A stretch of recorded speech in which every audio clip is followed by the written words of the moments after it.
Olá, tudo bem? Está começando mais um programa Ideias e Negócios. E não tem como falar de negócios sem falar em economia, mercado financeiro. Você reparou que o ano começou bastante diferente para alguns segmentos do mercado? Por exemplo, Bolsa de Valores, batendo recordes aí, né, de valorização, chegando a perto de 100 mil pontos, valores históricos. Será que isso tem a ver com algum fundamento econômico? Ou seria só um otimismo por troca de governo? Como será que vai ficar aí a articulação das famílias em relação às finanças pessoais, em relação à economia, mercado de trabalho? Tudo isso vamos conversar hoje com Sérgio Bastos, que é economista e participa do programa aqui com a gente.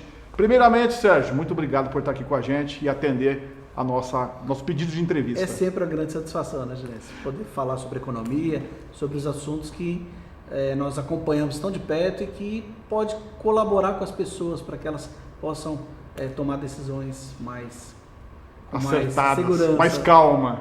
Falando em calma, Sérgio, eu comecei falando aqui sobre Bolsa de Valores, né? Tem muita gente que aplica na Bolsa, mas mesmo quem não aplica, a Bolsa de Valores acaba sendo um termômetro, né? Uma referência para o ritmo ou para o status do momento econômico. E foi só virar a chave, né? Sai um governo, entra o outro e parece até que houve uma euforia aí, né? Mercados atingindo valores até antes nunca alcançados. Dólar também, que estava na casa de R$ reais, acabou caindo. Enfim, como que a gente pode avaliar isso? Tem fundamento econômico isso? E o que a gente pode desenhar ou avaliar do que está acontecendo? Como você disse, a Bolsa de Valores ela já é uma referência do sentimento que o mercado tem em relação ao futuro, né? A expectativa, o que se espera de comportamento dos negócios no futuro, comportamento e desempenho das empresas no futuro, como que o Estado vai cumprir as suas obrigações. Vale lembrar que nós estamos vindo de anos de déficits do governo que realmente fizeram com que comprometesse toda a questão dos programas que ele vinha desenvolvendo, que dirá os estruturais. Nós temos os problemas de transportes, os problemas do encarecimento de todo e qualquer recurso que a gente vai captar, os juros altíssimos, isso tudo é resultado dos desajustes que nós acompanhamos, que nós assistimos nos últimos anos. Um modelo econômico que, de fato, se exauriu. Então, quando você tem uma condição, uma oportunidade de conhecer um novo modelo econômico que tem um cunho mais liberal, ou seja, o mercado ele vai ser o grande tocador dos negócios, não mais o governo. Então, quando o mercado vislumbra isso, ele vê com muito mais aptidão para assumir risco, já que uma agenda liberal como essa vai fazer com que as empresas cresçam na sua capacidade de tomar decisões. Agora, todos esses índices de bolsa, de dólar, essa alteração é tudo com base ainda em expectativa. Base em expectativa, né? Tanto que as medidas ainda, nós temos assim alguns boatos, né? Algumas situações que são colocadas. Tem gargalos para serem aí resolvidos. Né? Situações que o próprio governo, o próprio ministro Paulo Guedes coloca na sociedade para sentir qual é a reação da sociedade, e ele tem recebido sempre respostas muito positivas. A mais recente foi a questão da tributação das empresas, de reduzir de 34% em média para 15%. Exato. Mas que mágica é essa? Ele deixa de tributar a empresa, mas ele vai tributar dividendos e juros sobre capital próprio. Essa modificação faz com que as empresas fiquem mais capitalizadas e aí aumente a sua capacidade de investir.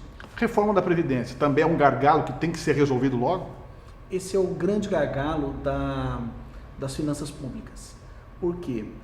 Hoje, acompanhamos aí os déficits do governo federal nos últimos anos, basicamente o governo gastando mais do que ele arrecadava. E isso foi, de fato, colapsando todo o sistema.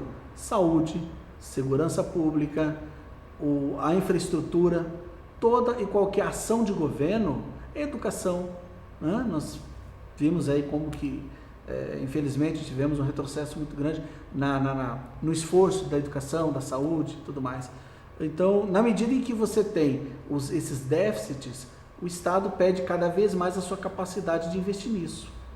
Se consegue-se minorar, diminuir esse déficit e talvez equilibrar as contas públicas, ele começa a retomar as rédeas da sua gestão. Vamos aguardar que a expectativa se torne realidade para esse momento econômico, né? A gente vai fazer uma pausa aqui, porque agora vamos chamar o nosso quadro, que é o quadro Papo de Líder, né? Sempre uma sacada de mercado, uma ideia para você refletir.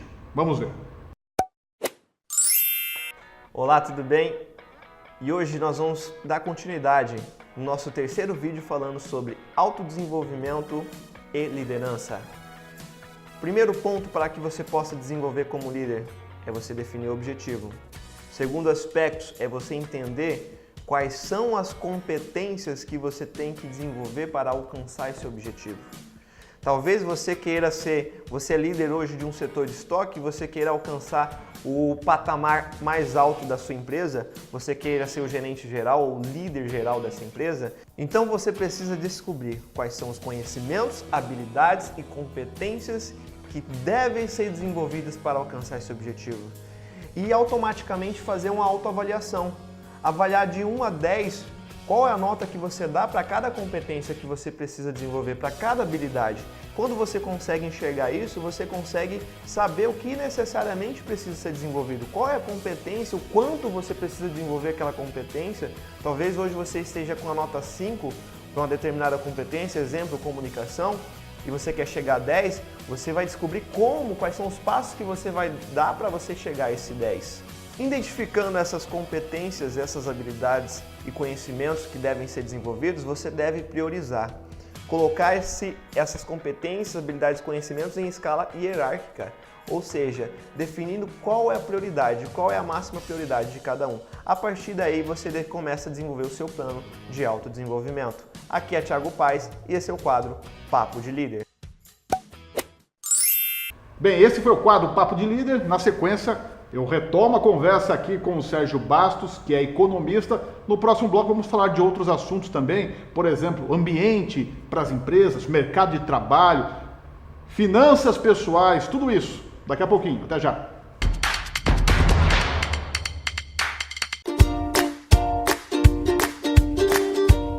Nossa missão é contribuir de forma integral na formação do ser humano criado à imagem de Deus.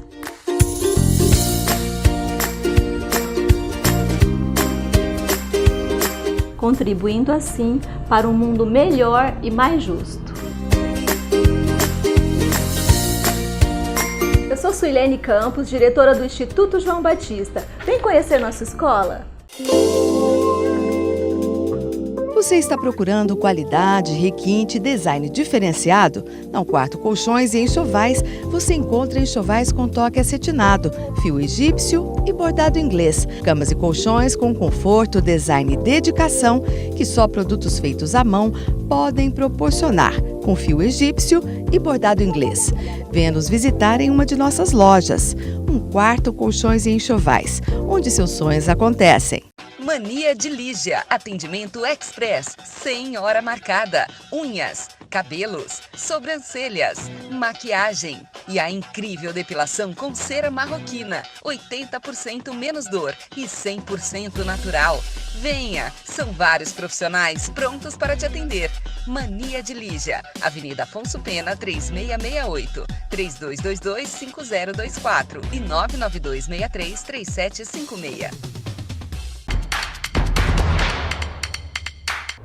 Já estamos de volta e você, quer bater um papo com a gente? Mandar uma sugestão, fazer contato em relação à sua empresa? Quer participar do programa Ideias e Negócios? Anote aí nosso WhatsApp 99956-2385. Eu aproveito também para agradecer aos parceiros do programa. Primeiro, ao espaço onde a gente grava aqui, é o IoTed Lounge, aqui na Ricardo Brandão, em Campo Grande. Também um agradecimento especial aos profissionais da Supernova Palestras e Treinamentos, ao Zezé Guerreiro Cenografia, que arruma tudo aqui pra gente para ficar bem bacana o programa, e o pessoal da Arte Luz e Eventos, que capricha aqui na iluminação. E vamos então para o nosso quadro Vitrine, onde o empresário mostra um pouquinho do seu case de sucesso, sua experiência de mercado, sua história. Vamos ver. Em 2009, nasce mais uma empresa de sucesso em Campo Grande. Começou pequena, ali na Barão do Rio Branco, e cresceu muito. E eu estou aqui hoje para falar um pouco dessa história com o Rodrigo, diretor comercial da empresa. Tudo bem, Rodrigo? Tudo, Cláudio, tudo jóia. Nasceu quando exatamente? 2009. 2009, em outro endereço. Outro endereço. Começou na Barão, uma lojinha pequenininha, muito sonhada, muito querida. Em 2009, na Barão, no meio da Barão ali começou. Entre a Rua Barbosa e a 14 de julho. E aí começou grande assim, não? Não, começou com 3 funcionários, aí entrou uma menina que foi a 4ª pessoa, e daí a empresa começou a trabalhar, começou a cultivar os clientes, e ela começou numa demanda muito legal. Começou 10 anos atrás, e ela foi acompanhando com o tempo. Tudo. Hoje, ela está em outro endereço, com certeza maior.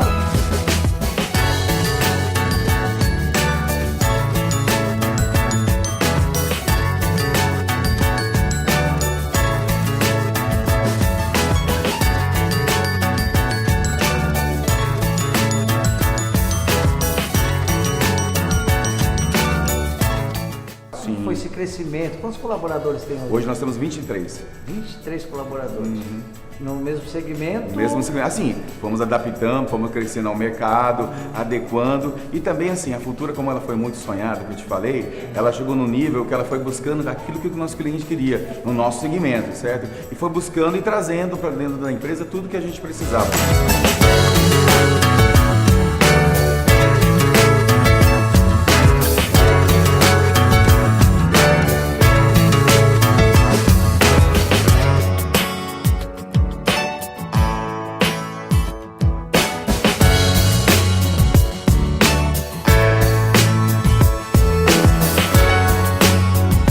O cliente chegava aqui, eu preciso fazer uma fachada, a Futura foi lá e trouxe.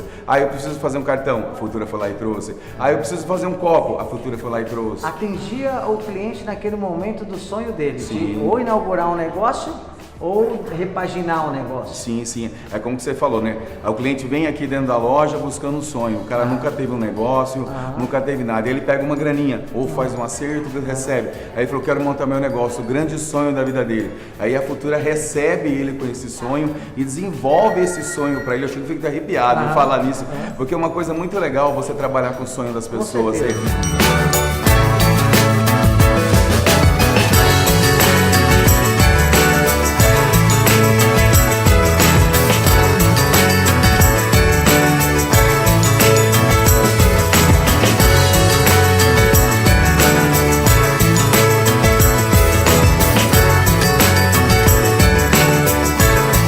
Ver a felicidade da pessoa quando você cria uma fachada para ela, ou você faz um cardápio que seja para o restaurante dela, e ela vê aquilo, ela chega aos olhos dela, desce a lágrima. Porque está profissionalizando o negócio dele. E quem é o cliente hoje teu? Ele só tem um cliente específico, aquele que inaugura a empresa?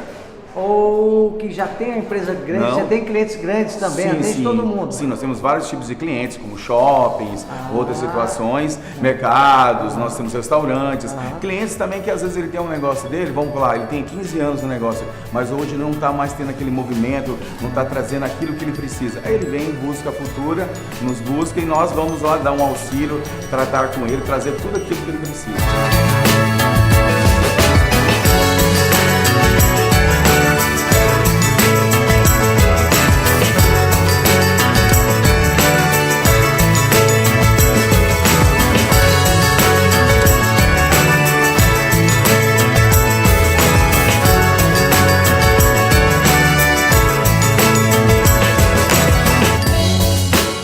Na verdade, até uma consultoria. Sim, tem que ser.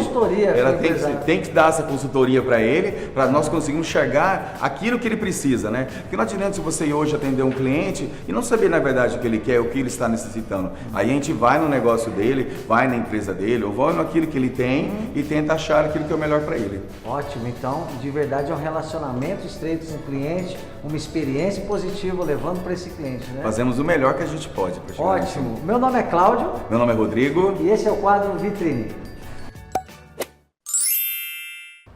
Bem, vimos aí mais um empresário, né? E, aliás, os empresários são os grandes heróis da economia brasileira que enfrentam todo dia a dificuldade, né, do dia a dia, da atividade e das altas cargas tributárias. Eu estou conversando hoje com o Sérgio Bastos, que é economista, e vamos falar um pouquinho desse ambiente empresarial no Brasil.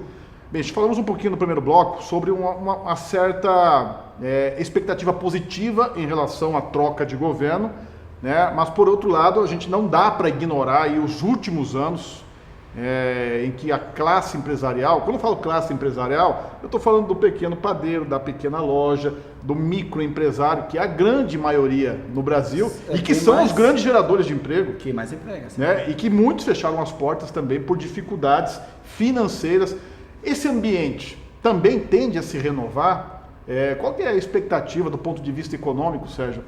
Para quem tem um pequeno negócio que está ali empatando no 0 a 0 já há alguns anos.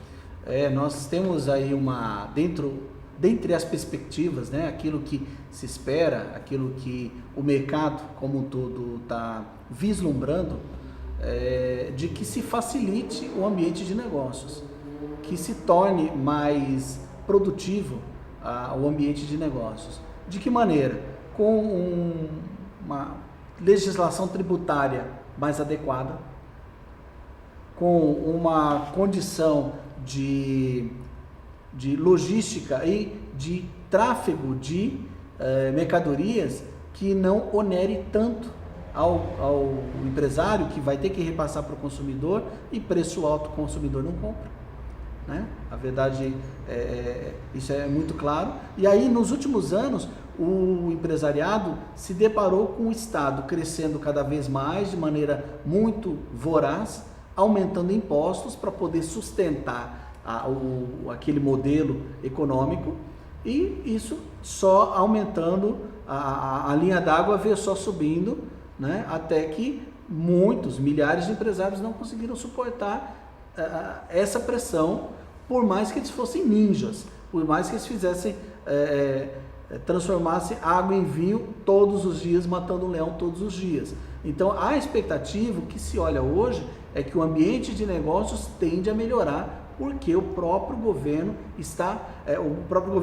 identificou, diagnosticou a incapacidade de produzir da maneira como é. Agora, é uma engrenagem, tá? Passa pelo consumo, passa pelo otimismo das pessoas, passa pela intenção de consumir, né? E passa pela questão do emprego, que também sentiu aí nos últimos 4, 5 anos, né? A gente falou um pouquinho sobre isso aqui antes de a gente conversar ao vivo. Essa questão do emprego, geração de emprego, de eu ter a certeza ou a confiança de que estarei empregado nos próximos 6 ou 12 meses. Parece também que há uma pequena recuperação nisso. Isso pode ser uma luz no fim do túnel para quem está nessa corda bamba, vamos dizer assim? Se nós olharmos o período mais crítico da crise do emprego, que foi a partir de 2014, 2014 estava no patamar, aí só foi piorando, chegou no pior momento lá em 2017, e a gente sempre acreditando que ia melhorar, mas não, 2017 foi o pior momento. 2018, quando algumas das medidas do Henrique Meirelles, que é uma pessoa de extrema responsabilidade e conhecimento, passaram a surtir os efeitos, então você começa a encontrar um mercado de trabalho em recuperação. Agora, ao final de 2018, você já tem um resultado, um saldo de geração de empregos, né? Não, você não tem já ficamos no azul. Já estamos no azul. Antes, perdia-se emprego mês a mês. Agora não. Agora, no conjunto da economia brasileira, está havendo geração de empregos. O último balanço revelou aí 500 mil de empregos, né? 500 mil empregos, o que é considerável diante do quadro.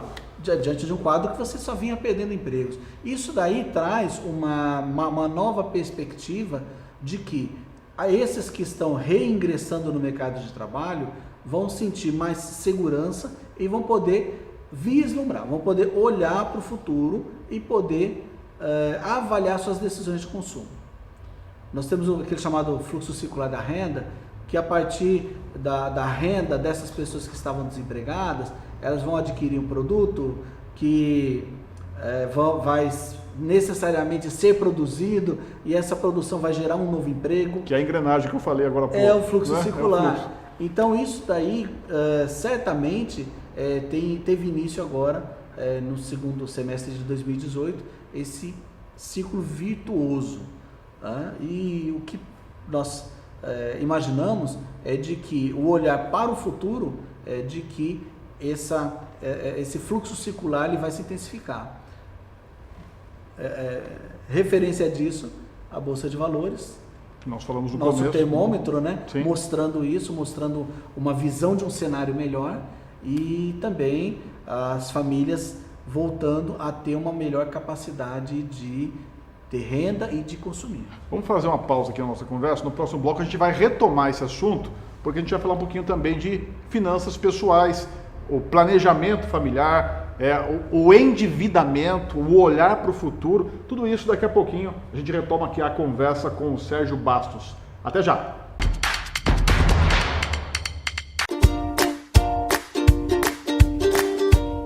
Nossa missão é contribuir de forma integral na formação do ser humano criado à imagem de Deus.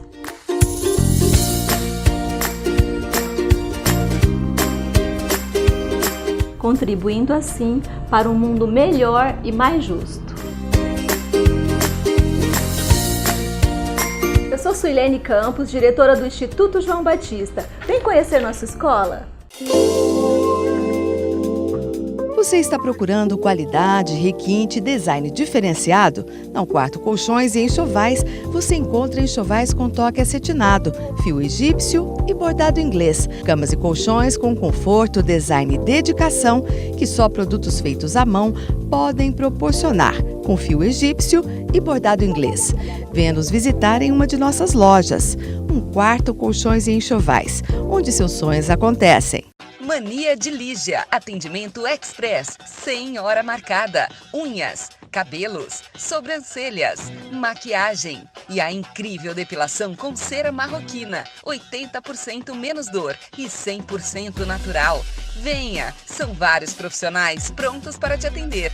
Mania de Lígia, Avenida Afonso Pena 3668, 3222-5024 e 99263-3756.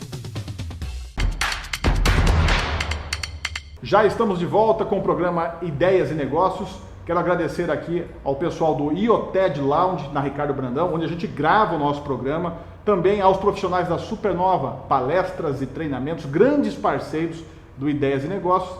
E um agradecimento também todo especial ao Zezé Guerreiro Cenografia e aos profissionais da Arte Luz e Eventos, ok? E vamos então para o nosso quadro internacional aqui no Ideias e Negócios, é o Conexão Business. Olá, Ginês! Olá, Mato Grosso do Sul! Hoje nós estamos gravando aqui dentro do carro porque a temperatura aqui em Chicago ainda não está das melhores. A cidade foi notícia em todos os noticiários semana passada por causa da temperatura que caiu drasticamente. O clima melhorou, ainda continua baixo, mas deu uma boa melhorada. E hoje a gente resolveu falar sobre essa situação e, em vez de dar dicas, a ideia é falar um pouquinho da experiência de como o comércio e os negócios reagem a temperaturas muito baixas ou a temperaturas muito elevadas, ou seja, a situações limites. Esta situação aqui em Chicago não foi uma novidade, não foi uma surpresa. Todo mundo já imaginava, os meteorologistas previram que haveria uma queda muito brusca de temperatura, então o governo preparou a população. Todo mundo já sabia que a temperatura ia cair bastante e havia uma preparação com informações, por exemplo, para que elevassem os aquecedores com antecedência. As aulas nas escolas foram canceladas, o comércio foi fechado. E é aí que chega o ponto em que nós queremos conversar com vocês. A experiência sobre esse episódio aqui em Chicago mostra que em situações limite não há outro jeito. O jeito mesmo é fazer a política da prevenção. A cultura da prevenção aqui nos Estados Unidos é muito importante e levada a sério. Todo o comércio foi fechado para garantir a segurança dos consumidores, dos funcionários e de quem trabalha em qualquer lugar. Uma A alternativa foi para quem tem comércio online tentar vender produtos online. E as propagandas eram assim: você que está em casa, aproveite para fazer compra online. Tirando isso, o mais importante mesmo é garantir a segurança de todo mundo. Eu espero que você tenha gostado dessa curiosidade de hoje. A gente volta semana que vem com mais dicas. Eu vejo vocês. Tchau, até lá. E nossa conversa de hoje é com o economista Sérgio Bastos. Já falamos sobre mercado de bolsa de valores, dólar, ritmo da economia, ambiente para empresário, geração de emprego. Mas e aí, como que está seu bolso? Finanças pessoais, Claro que tudo depende do consumo, depende da intenção das pessoas em consumirem, seja um eletrodoméstico, seja uma casa, seja um carro, enfim. E também tem que ver o grau de endividamento que afeta hoje milhões de famílias brasileiras. Sérgio, do ponto de vista de finanças pessoais, quando a economia está dando sinais de recuperação, o mercado está melhorando, eu tenho que fazer todos esses ajustes também dentro de casa, né? Sem dúvida, Ginês. Está se desenhando uma grande oportunidade para as pessoas, seja pelo mercado de trabalho, que está abrindo oportunidades, que está gerando novos empregos, renda, e seja pelas novas condições macroeconômicas. Imagina que há 2 anos atrás, 3 anos atrás, nós tínhamos um ambiente perverso. Ruim Juros altos, a condição de crédito ruim, muito ruim, você obter crédito no mercado. Você tinha também uma inflação que acabava corroendo o seu poder de compra da sua renda. Perfeito. E também você tinha um mercado de trabalho que não te oferecia outras oportunidades de complementação de renda ou de melhora de renda. Então, imagina as suas contas pessoais subindo o custo em função da inflação, o seu cheque especial vindo com juros altíssimos. Você é atacado de todos os lados, né? Atacado de todos os lados. E a sua renda limitada porque o mercado não oferecia melhores condições, nem rendas extras que você pudesse acrescentar, agregar, principalmente aquelas pessoas que perderam o seu principal emprego, seu principal trabalho e tiveram que optar por fazer bico, para fazer diversas atividades. Essas oportunidades não apareciam. Então, como resultado disso, as pessoas, no geral, passaram a ter uma crise de finanças pessoais tremenda. A crise dos últimos anos não foi só da economia nacional, foi principalmente das famílias. Agora, a pessoa que recuperou o emprego, que está em casa, talvez o marido, a esposa, trabalhando, mas que está no pescoço com a corda aí por conta de dívidas do passado. Eu sei que não é fácil sair desse cenário, não é simples, mas qual que é a orientação, você como economista, para essas famílias, que eu imagino que sejam muitas que estão nessa situação? Sim, se você olhar o conjunto de pessoas que estão nessa situação, de famílias, realmente muito representativo na economia brasileira as famílias que estão nessa situação de problemas financeiros por todas essas questões que nós acabamos de colocar. É um plano. Esse plano incorre em enfrentar a situação, olhar junto com o seu credor a condição de desconto ou de alongamento, prazo para pagamento, é um gerenciamento da sua dívida. E colocar num papel. Fazer um plano mesmo. Planilha, né? A gente gosta muito de montar planilha porque ela traz ao longo dos meses quanto vai entrar, quanto vai sair, quanto que eu vou pagar de dívidas. Por quê? A pessoa ela precisa prestar muita atenção que não é porque ela renegociou uma dívida que essa dívida deixou de existir. Ela tem a sua renda, ela tem o custo do mês lá, aquele dia a dia, e mais essa dívida que ela vai ter que ir pagando. Por que é importante esse planejamento e que seja de longo prazo? Que demore 2, 3, 4 anos, Ginês, mas que a pessoa consiga enxergar que daqui a 2, 3, 4 anos ela saiu das dívidas. E aí ela pode tomar as decisões de consumo dela. Ela pode retomar aquelas... Então é preciso ter aí esse planejamento mínimo, né, fazendo uma projeção do que você tem para pagar, ser perseverante, porque leva tempo. E rigoroso. E não pode ter pressa. Não pode ter pressa, tem que ser perseverante e buscar a cada dia maneiras de diminuir gasto, diminuir custo. Não precisa radicalizar, não precisa ficar esquizofrênico com isso, mas pontuar, ser racional no gasto e projetar isso a longo prazo, porque como a renda ela não vai variar, né, no geral ela não vai variar, o que vai variar é o gasto. E aí aquele estoque de dívidas, projeta ela para ser resolvida, e aí na medida em que a pessoa consegue enxergar longo prazo essa solução, tudo melhora. Perfeito. Dicas de economia, falamos sobre mercado, sobre finanças pessoais. Eu agradeço, Sérgio Bastos, economista, pela entrevista, por compartilhar um pouco da sua experiência do mercado. Muito obrigado. Estamos sempre à disposição, eu que agradeço. E eu agradeço. E você de casa, é um privilégio sempre ter sua companhia. Obrigado e a gente se vê por aí. Grande abraço. Tchau, tchau.